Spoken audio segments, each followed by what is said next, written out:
I have always been a sick child. It was never bad enough to warrant a trip to the hospital, but it was always something that was hanging over me. I was smaller and less energetic than most kids my age.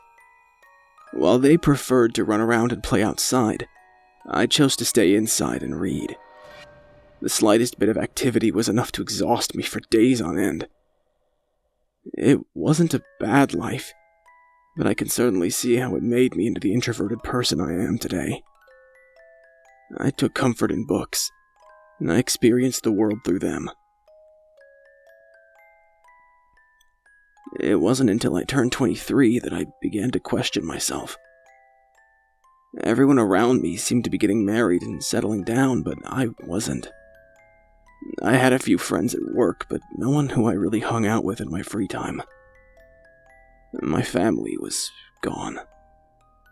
I lost my father at a very young age to a heart attack brought on by a lifetime of high cholesterol, and my mother passed away shortly after I graduated college from an extremely malignant form of pancreatic adenocarcinoma. My mother clung onto life for a few weeks before her body shut down. I remember my last memory of her in the hospital. She was so thin that it looked like the slightest breeze would take her from me. Her eyes were bright and feverish, and her skin was yellowed like the pages of an old book. The palliative, Demerol, they were giving her to ease her into her final moments robbed her of any coherent last words. She just stared at me with her glassy eyes as the end came for her. I clutched her hand in mine, but it was like she wasn't even there. I told her I loved her. She didn't respond. She just closed her eyes and let everything go. I decided that it was time for me to do the same. I had no close family nearby or any real friends. I was alone in the world. I put in my 2 weeks' notice at the small company that was gracious enough to hire me fresh-eyed out of college and left town shortly after my mother's funeral. In all honesty, I didn't want to stay there any longer. Everything reminded me of what was gone and what I was missing out on. After selling our house and settling the matter of her will, I had enough to get far away. I chose the countryside. I wanted to be alone with my thoughts for a while. I felt like I needed some time to work through everything and decide on my next course of action. My inheritance afforded me that privilege. In hindsight, I realized that this was the worst possible choice in my life. Living alone, with only my thoughts to keep me company a mile away from my closest neighbor, only served to deepen my sense of isolation. I was alone with my thoughts, and I quickly realized that none of them were good. I think my mental state only quickened my descent into sickness. Everything began when I noticed a small mass on my upper left arm, just underneath the skin. The growth was about the size of a pea, and I could move it around under my skin about 1/4 of an inch or so in each direction.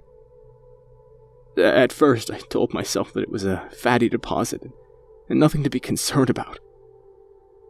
Under palpation, I experienced a slight discomfort, but no more than when manipulating any other section of my body. It wasn't until I noticed that it was slowly growing that I began to get concerned. I eventually broke down and went to see a doctor, who assured me that it was likely a lipoma or xanthoma, and was nothing to be concerned about. He reassured me that it was more likely a symptom of high cholesterol rather than a sign of cancer.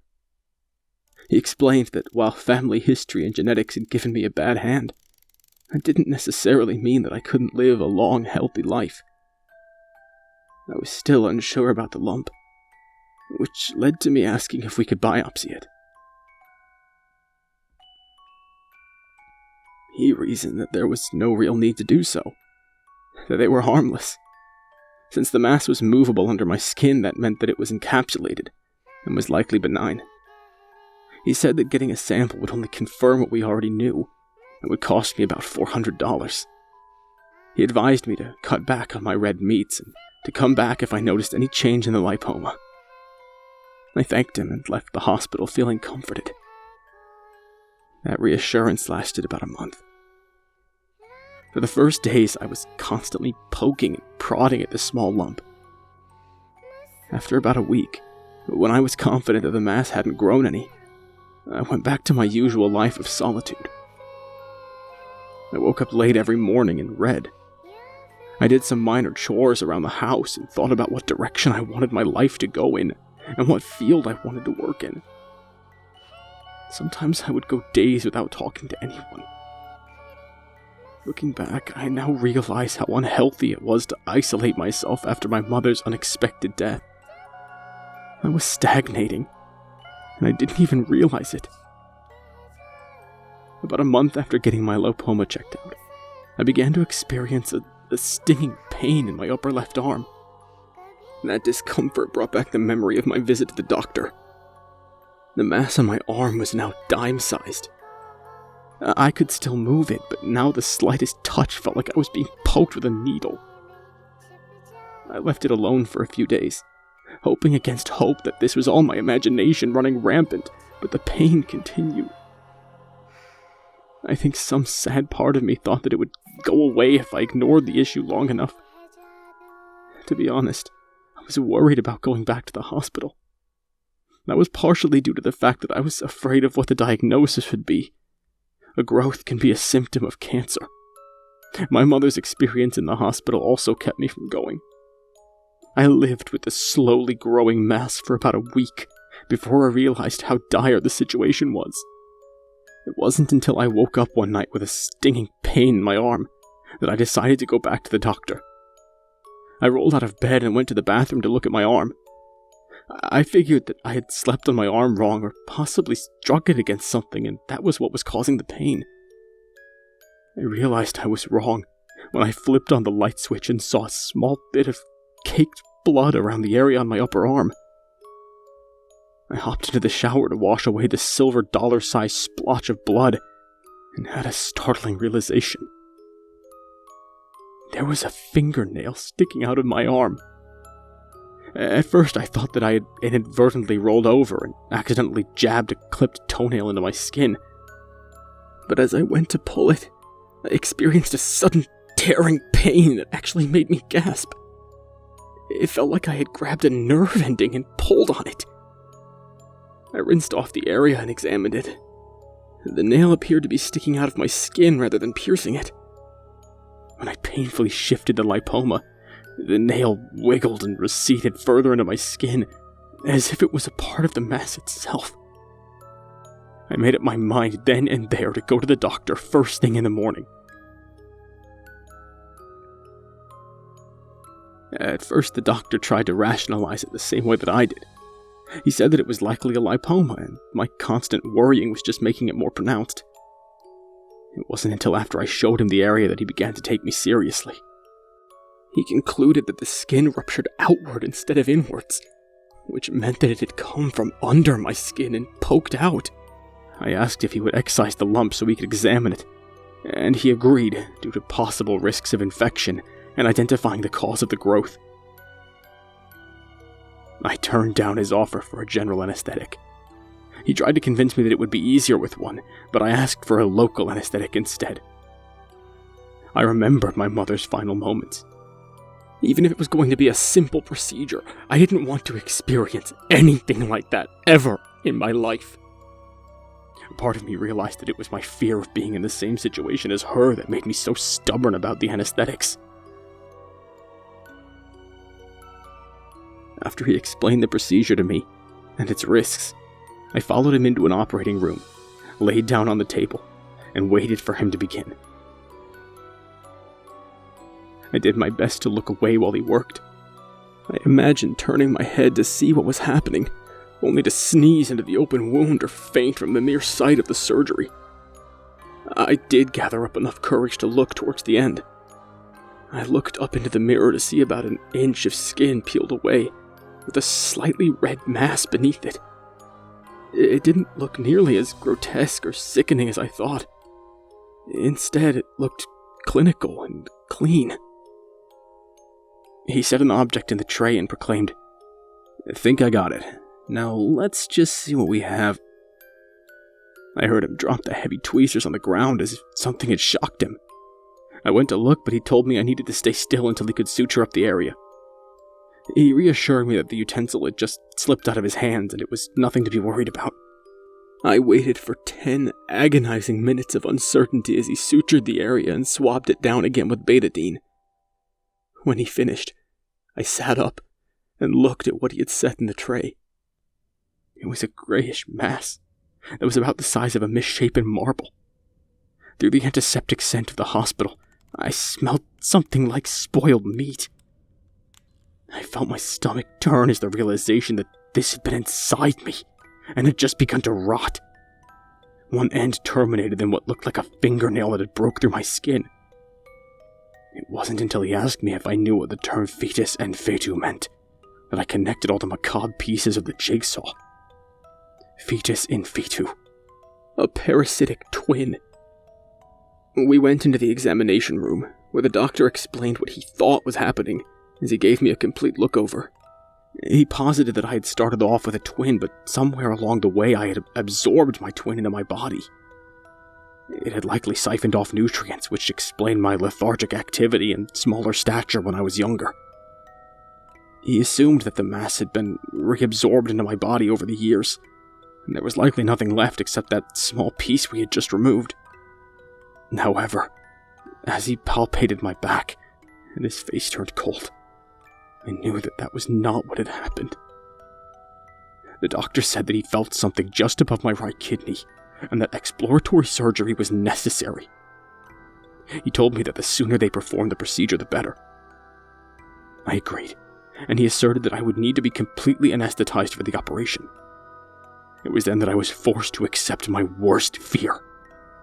I would have to be sedated like my mother was. I tried to talk my way out of the situation, but my doctor explained that this was a life-threatening issue that needed to be resolved. I eventually relented and consented to the surgery. I spent a sleepless night in the hospital, with my stomach growling at me the entire time. I prayed it was my stomach growling at not having eaten all day, rather than the partially formed fetus of my twin inside me. The anesthetist arrived about an hour after I woke up, and talked me through the process step by step.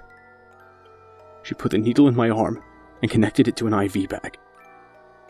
She asked me if I was ready, and I nodded, terrified about what was happening and horrified about my prognosis. She told me everything was going to be alright, and then hung the IV bag filled with saline, Ativan, and anesthetic.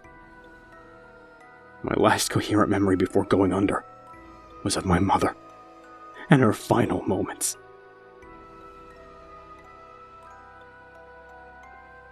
What happened next was the worst 5 hours of my life.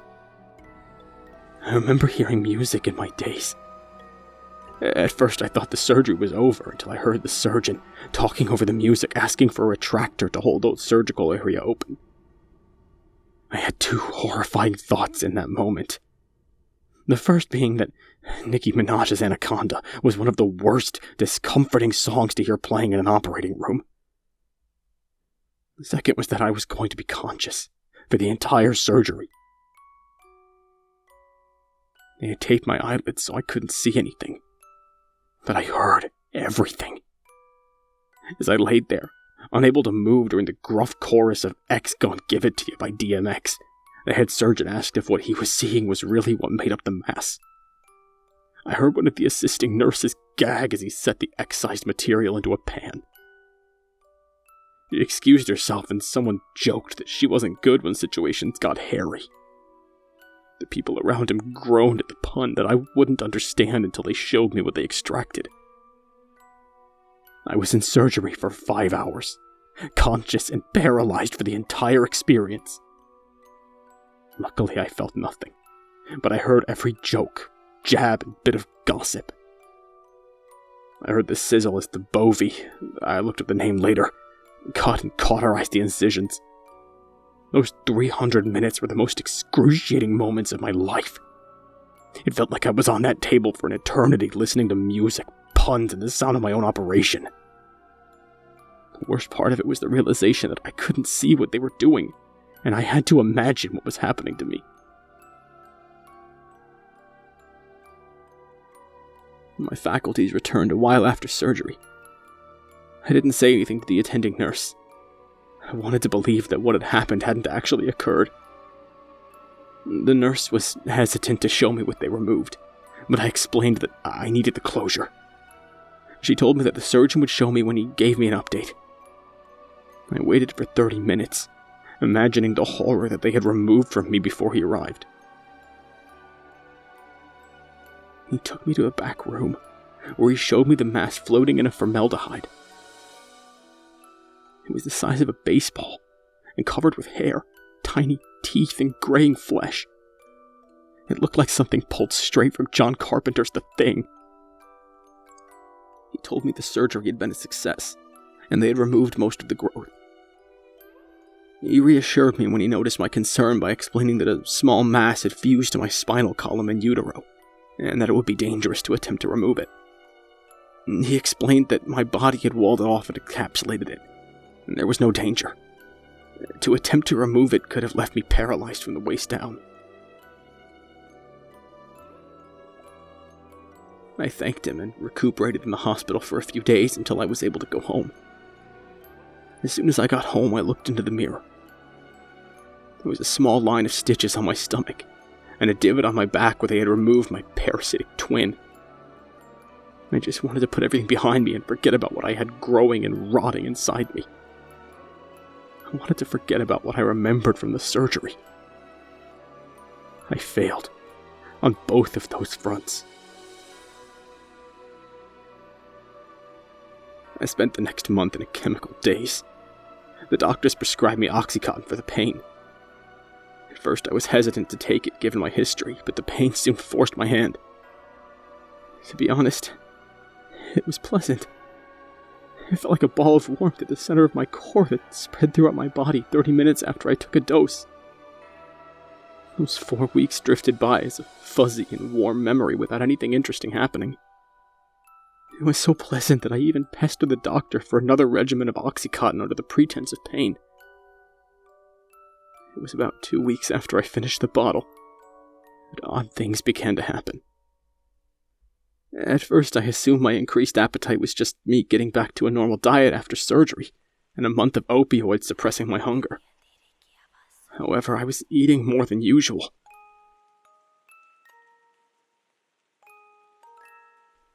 As I got lost in the book, I would eat. Sometimes I would finish a couple of chapters before I realized that I had eaten multiple plates of food. I didn't think anything of it. I just assumed that the excised mass had cleared up some space in my stomach. The stomach pains were harder to explain away. I eventually broke down after the pain continued and went to see the doctor. He felt the area, and we talked for a while before he explained that it was likely a side effect of repeated opioid usage.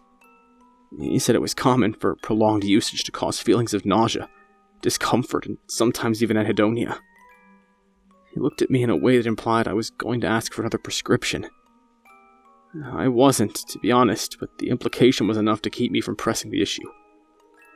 I agreed with his explanation and left without discussing my discomfort any further. The discomfort continued for a few weeks before the breaking point. I woke up in the middle of the night, screaming in agony. There was a sharp pain in my side, and in my confusion, I came to a sleep-addled conclusion. I had been stabbed. I looked frantically around my room for any sign of an intruder, but there was nothing. I made my way to the bathroom to look at the area. I wish that I had been stabbed. Instead, there was a quarter-sized chunk of skin missing from my back. I had been bitten. There was no mistaking the wound for anything else. I could see the area where teeth had scraped and cut into my skin, as if it had been pinched and torn into a ragged hole from the inside. I tried to block out the memory of what the mass that was removed from me looked like. It was an amalgamation of hair, graying flesh, and teeth.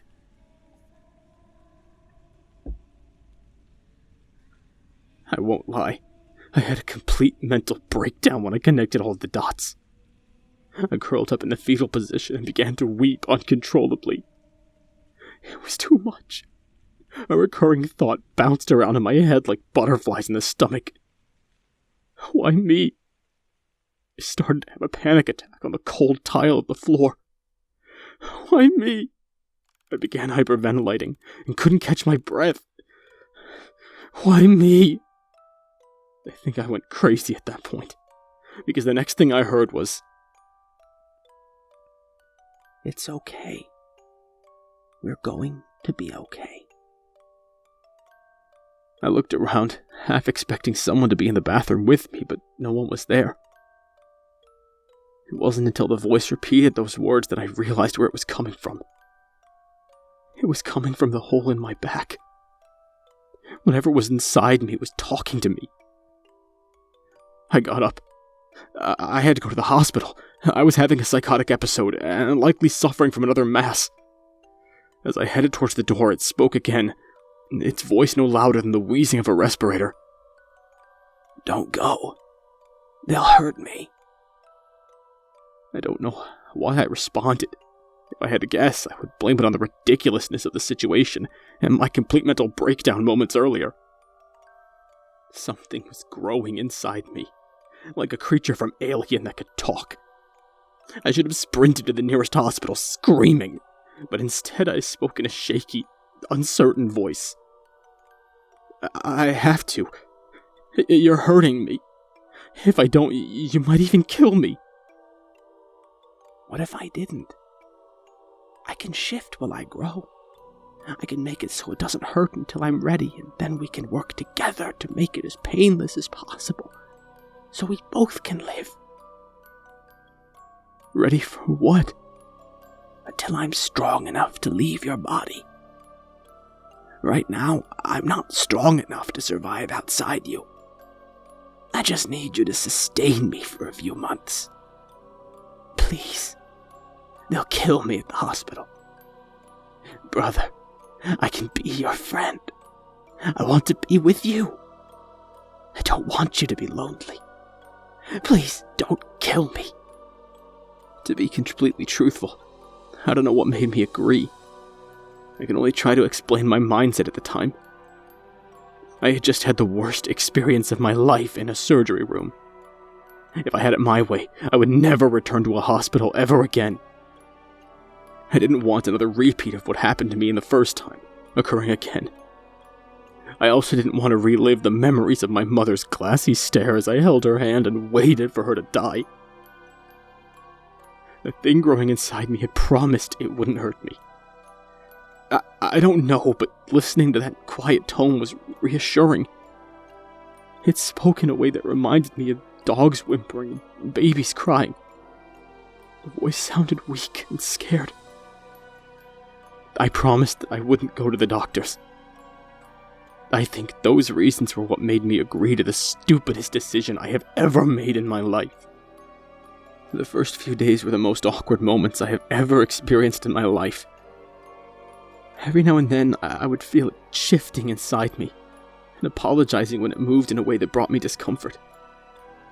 It explained that the surgery had only mangled it. It would need some time to heal and regrow, as it was still in the fetal stage and could produce fetal stem cells to regenerate. It held up its promise, and the pain I had been experiencing for weeks went away. A large part of me was still driven to go to the doctor and have my parasitic twin removed. I think the only thing preventing me from doing that was how frightened the voice sounded, and the realization that I would be murdering a living, breathing person.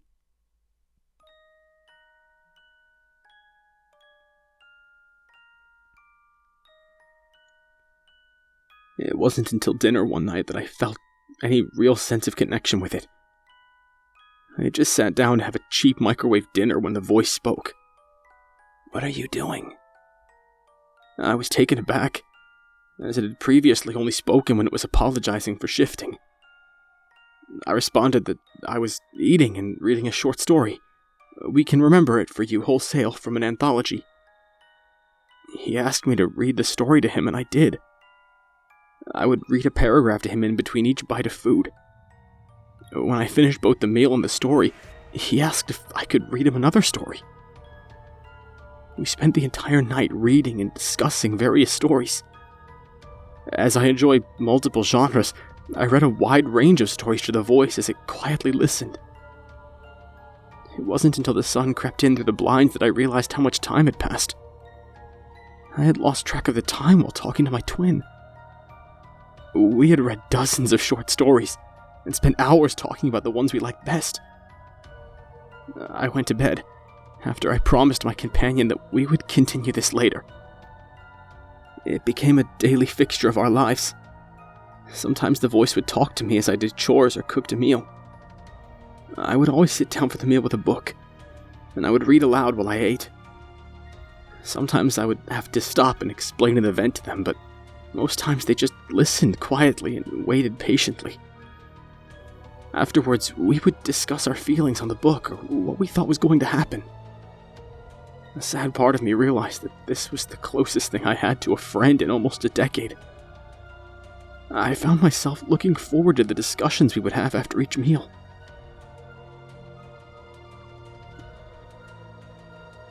One night, a few weeks after their discovery, I heard the voice talking to me.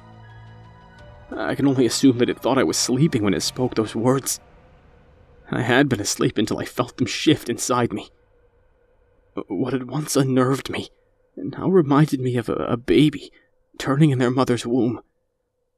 The voice twisted in my stomach and began talking. Soon I'll be with you. Soon I'll be able to touch you with my own hand. Soon, you'll love me. I was so lonely all these years. No one to talk to. I experienced the world through you. Now I want to experience the world with you. I want to feel the sun on my skin and the wind in my hair. I want to be by your side. I kept those words to myself. The sad part of me realized that I now wanted the same thing. I wanted to be able to look at them while we talked. I wanted to take them outside and show them the world. I wanted a friend.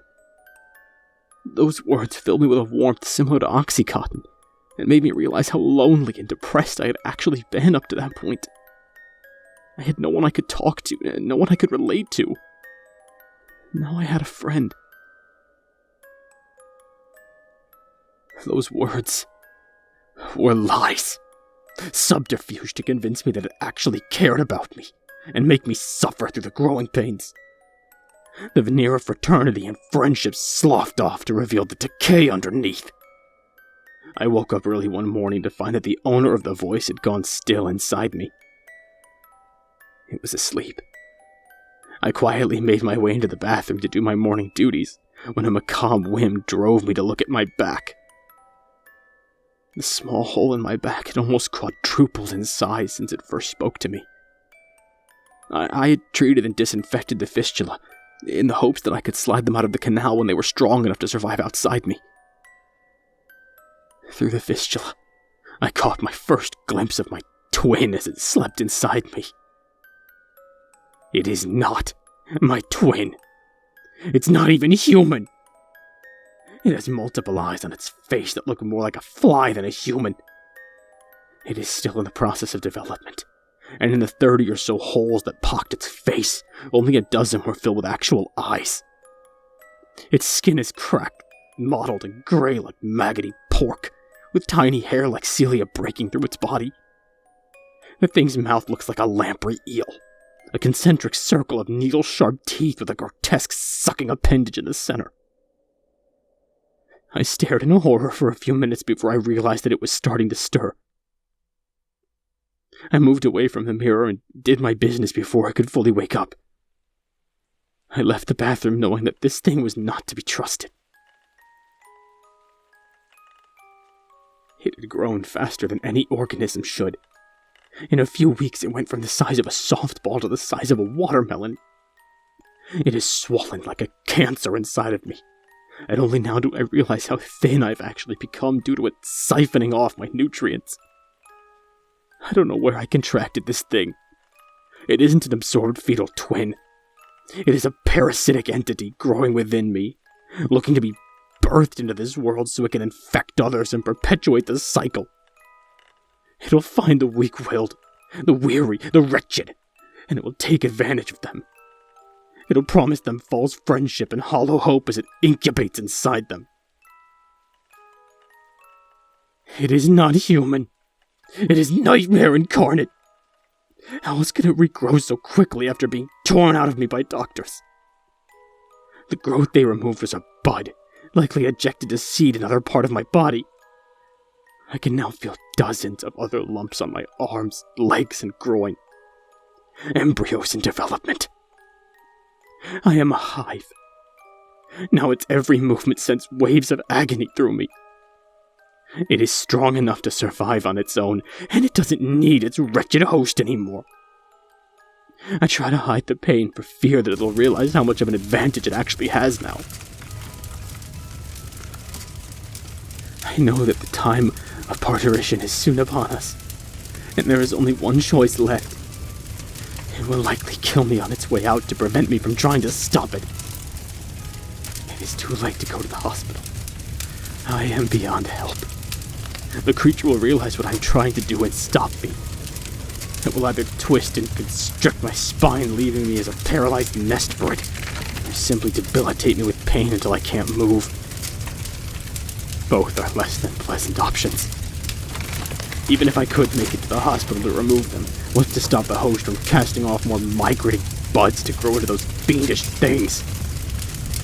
He wants out, and I can't allow that. I have my own option. That thing likely won't see it coming until it is too late. On to why I'm writing this. I always wanted to write. I spent so much of my life reading that this seems like a logical progression. I don't know if that's irony or if it's just the fumes from the gasoline I poured around the house that have now soaked into the rug, coated the walls and furniture. Getting to me, but it seems comical that the only piece I write is basically my suicide note. I have to share this story before I strike the match. I can feel it stirring inside me as the fumes permeate the house, unaware of what I'm planning. This thing, it breathes, it bleeds, it breathes. And soon, it'll burn. We'll burn. I know what will happen when the end comes, and it tries to break free and wriggle out of my shredded body. I'll hold it to me in my final moments. It will likely snap my spinal cord like a dead branch and paralyze me from the waist down. My legs won't matter, though, because I have no intent on escaping. It'll scream, seethe, and shriek as the flames crackle and snarl around us. I will look into its horrifying visage, and I will smile. Even if its maliciousness made flesh, it is still my only friend left in this world. As the flames lap at us, I'll press it against me and whisper platitudes into its malformed ear. I'll tell it about how lonely I had been since my mother died. I'll tell it how glad I was to finally have a true friend that understood me. As we burn together, I'll tell them how much I love them.